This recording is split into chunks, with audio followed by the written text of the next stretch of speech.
حضرت سلیمان علیہ السلام اور ملکہ بلقیس کا واقعہ۔ حضرت سلیمان علیہ السلام اللہ کے برگزیدہ پیغمبر تھے، جنہیں اللہ تعالیٰ نے نبوت کے ساتھ بادشاہت اور بے شمار معجزات عطا کیے تھے۔ اللہ تعالیٰ نے انہیں انسانوں، جنات اور پرندوں سمیت ہر مخلوق کی زبان سمجھنے کی قدرت بخشی تھی۔ ایک دن حضرت سلیمان علیہ السلام نے اپنے دربار میں تمام مخلوقات کو جمع کیا تاکہ ان سے گفتگو کریں اور معلوم کریں کہ کوئی غیر حاضر تو نہیں۔ اس دوران انہوں نے دیکھا کہ ہدہد پرندہ دربار میں موجود نہیں ہے۔ حضرت سلیمان علیہ السلام کو اس کی غیر حاضری پر غصہ آیا اور انہوں نے فرمایا، اگر ہدہد میرے سامنے کوئی معقول عذر نہ لایا تو میں اسے سخت سزا دوں گا۔ کچھ دیر بعد ہدہد واپس آیا اور حضرت سلیمان علیہ السلام کے سامنے حاضر ہو کر کہا، میں آپ کے علم میں ایک ایسی خبر لایا ہوں جس کا آپ کو علم نہیں۔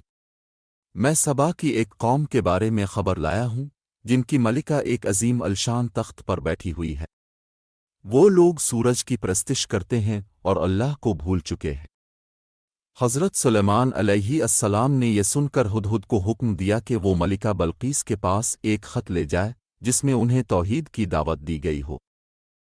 ہدہد حضرت سلیمان علیہ السلام کا خط لے کر ملکہ بلقیس کے پاس پہنچا اور خط ان کے سامنے پھینک دیا۔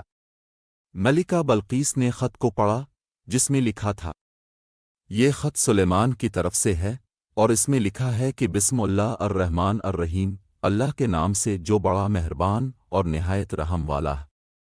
تم میرے سامنے سر تسلیم خم کرو اور اسلام قبول کرو۔ ملکہ بلقیس نے خط پڑھ کر اپنے وزیروں اور مشیروں سے مشورہ کیا اور کہا، اے میرے مشیرو، مجھے سلیمان کے خط پر غور و فکر کرنے کی ضرورت ہے، تم لوگ مجھے مشورہ دو کہ میں کیا کروں۔ ان کے مشیروں نے کہا، ہم طاقتور ہیں اور جنگ کے لیے تیار ہیں، لیکن فیصلہ آپ کا ہے۔ ملکہ بلقیس نے فیصلہ کیا کہ جنگ کی بجائے صلح کی کوشش کی جائے۔ انہوں نے حضرت سلیمان علیہ السلام کو قیمتی تحائف بھیجے تاکہ ان کا دل جیت سکیں، لیکن حضرت سلیمان علیہ السلام نے ان تحائف کو قبول نہیں کیا اور فرمایا، اللہ نے مجھے ایسی دولت اور حکومت دی ہے جس کی کوئی مثال نہیں۔ تمہارے تحائف کی مجھے کوئی ضرورت نہیں، میں تمہیں اسلام کی دعوت دیتا ہوں۔ جب ملکہ بلقیس کو حضرت سلیمان علیہ السلام کی عظمت اور طاقت کا اندازہ ہوا تو انہوں نے خود حضرت سلیمان سے ملاقات کا ارادہ کیا۔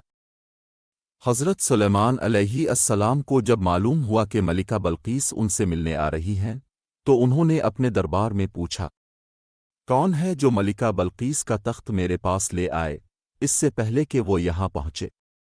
ایک جن نے کہا، میں آپ کے سامنے ان کی آمد سے پہلے ان کا تخت حاضر کر دوں گا۔ لیکن حضرت سلیمان علیہ السلام کے ایک مخلص تابع جس کے پاس اللہ کا علم تھا نے کہا، میں آپ کی پلک جھپکنے سے پہلے ہی ان کا تخت یہاں لے آؤں گا۔ اور جیسے ہی حضرت سلیمان علیہ السلام نے پلک جھپکی، ملکہ بلقیس کا تخت ان کے سامنے موجود تھا۔ جب ملکہ بلقیس حضرت سلیمان علیہ السلام کے دربار میں پہنچی تو انہوں نے اپنے تخت کو پہچانا، لیکن حیران ہو کر کہا، یہ میرا ہی تخت ہے۔ حضرت سلیمان علیہ السلام نے انہیں توحید کی تعلیم دی اور اللہ کی عبادت کی دعوت دی۔ ملکہ بلقیس نے حضرت سلیمان علیہ السلام کی حکمت اور اللہ کی قدرت کو دیکھتے ہوئے ایمان قبول کر لیا اور کہا، اے رب، میں نے اپنی جان پر ظلم کیا اور میں اب سلیمان کے ساتھ رب العالمین پر ایمان لاتی ہوں۔ یوں حضرت سلیمان علیہ السلام کی دعوت پر ملکہ بلقیس اور ان کی قوم نے اسلام قبول کیا اور اللہ کی واحدانیت پر ایمان لائے۔ یہ واقعہ قرآن مجید کی سورۃ النمل میں بیان کیا گیا ہے، جو ہمیں یہ درس دیتا ہے کہ اللہ کی عظمت اور اس کی قدرت کے سامنے ہر کوئی سر جھکا دیتا ہے اور اللہ کے نبیوں کی دعوت کو قبول کرتا ہے۔